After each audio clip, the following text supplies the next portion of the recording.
자, 오늘 우리가 함께 파헤쳐볼 기업은 바로 한국 주식시장의 거인 삼성바이오로직스입니다. 과연 이 기업에 대한 투자 어떻게 접근해야 할까요? 지금부터 그 전망과 전략을 깊이 있게 들여다보겠습니다. 이걸로 바로 시작해보죠. 79조 원, 2026년 초를 기준으로 한 삼성바이오로직스의 시가총액입니다. 정말 어마어마한 숫자죠. 2011년에 세워진 회사가 어떻게 이렇게 짧은 시간 안에 이런 거대한 가치를 만들어낼 수 있었을까요? 그 해답은 바로 이 CDMO라는 어찌 보면 좀 생소한 단어에 숨어 있습니다. 이게 뭐냐면요. 삼성바이오로직스가 직접 약을 만드는 게 아니라 화이자나 로슈 같은 세계적인 제약사들의 신약을 대신 아주 잘 만들어주는 슈퍼 공장이라고 생각하시면 돼요. 기술력도 엄청나야 하고 돈도 많이 들어서 아무나 할 수 없는 사업이죠.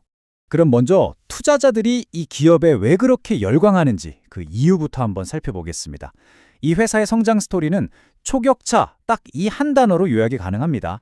삼성바이오로직스가 시장을 압도하는 비결, 크게 보면 딱 세 가지입니다. 첫째는 아무도 따라올 수 없는 생산 규모, 둘째는 반도체 공장 짓듯이 미친 듯이 빠른 건설 속도, 그리고 마지막은 세계에서 가장 까다로운 기관들도 인정하는 압도적인 품질입니다. 이 숫자를 한번 보세요. 5공장이 다 돌아가면 총 생산 능력이 무려 78만 4천 리터. 이건 뭐 경쟁사인 스위스의 론자를 그냥 압도해버리는 명실상부한 세계 최대 규모입니다. 단순히 양만 많은 게 아니라 여기서 나오는 가격 경쟁력이 어마어마한 무기가 되는 거죠. 그런데 그냥 크기만 한 게 아니에요. 삼성 반도체 공장을 짓던 그 노하우를 그대로 가져와서 공장 짓는 시간을 몇 달씩 단축해버리는 속도, 그리고 미국 FDA 같은 곳에서 300번 넘게 승인받은 품질, 이 세 가지가 합쳐지니까 글로벌 빅파마 입장에선 다른 선택지가 없는 겁니다. 믿고 맡길 수밖에 없는 거죠. 자, 그럼 이런 초격차 전략이 실제 숫자로 어떻게 나타났을까요? 결과는 뭐 말이 필요 없습니다. 2025년에 업계 평균이 15% 성장할 때 삼성바이오로직스는 혼자 56% 넘게 성장했어요. 이게 바로 초격차의 힘입니다. 그리고 이 회사는 처음부터 내수 시장이 아니라 전 세계를 무대로 띄웠어요. 매출의 거의 97%가 해외에서 나오고요. 고객들도 대부분 유럽과 미국의 최고 제약사들입니다. 진정한 글로벌 플레이어죠. 여기에 최근에는 지정학적인 바람까지 삼성바이오로직스 편에서 불어주고 있습니다. 미국이 중국 바이오 기업들을 견제하려고 생물보안법이라는 걸 만들었거든요. 그래서 글로벌 제약사들이 중국 대신 다른 생산 파트너를 찾아야 하는데 그 가장 강력한 대안으로 바로 삼성바이오로직스가 떠오르고 있는 겁니다. 지금까지 들어보면 정말 완벽한 성장 스토리 같죠? 하지만 모든 투자에는 동전의 양면이 있습니다.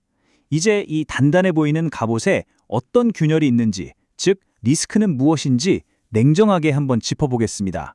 네, 바로 이 질문입니다. 도대체 뭐가 문제일 수 있을까요? 사실 여러 분석가들이 공통적으로 지적하는 가장 큰 걱정거리가 딱 하나 있습니다. 바로 이겁니다. 밸류에이션. 한마디로 가격이죠. 표를 한번 보세요. 경쟁사인 론자랑 비교하면 주가 수익 비율, PER이 거의 2배예요. 이 말은 뭐냐면 시장이 앞으로의 모든 좋은 소식을 이미 주가에 싹 다 반영해놨다는 뜻입니다. 한마디로 비싸다는 거죠. 한 보고서는 이걸 압도적인 밸류에이션 부담이라고까지 표현했어요. 이게 정말 무서운 게 이렇게 기대치가 높으면요. 실적이 아주 살짝만 어긋나도 주가가 크게 흔들릴 수 있다는 거거든요.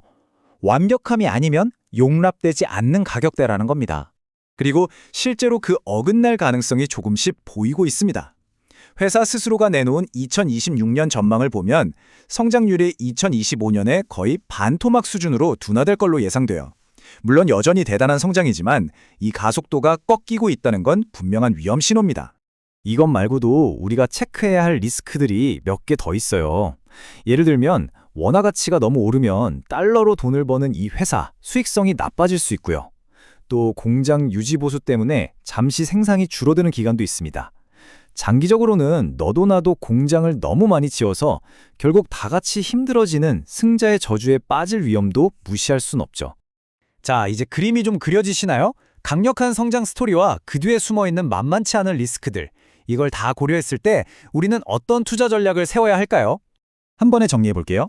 장점, 명확하죠? 세계 1등 생산 능력, 엄청난 수익성, 미중 갈등의 반사이까지. 단점도 뚜렷합니다.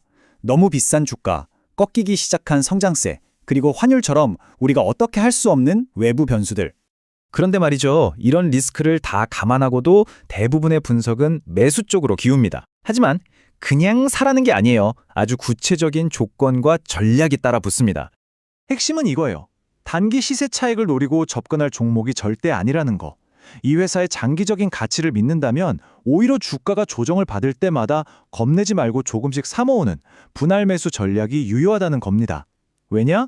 워낙 비싸니까 반기 변동성이 클 수밖에 없거든요. 그걸 기회로 활용하라는 거죠. 이 비유가 참 와닿는데요.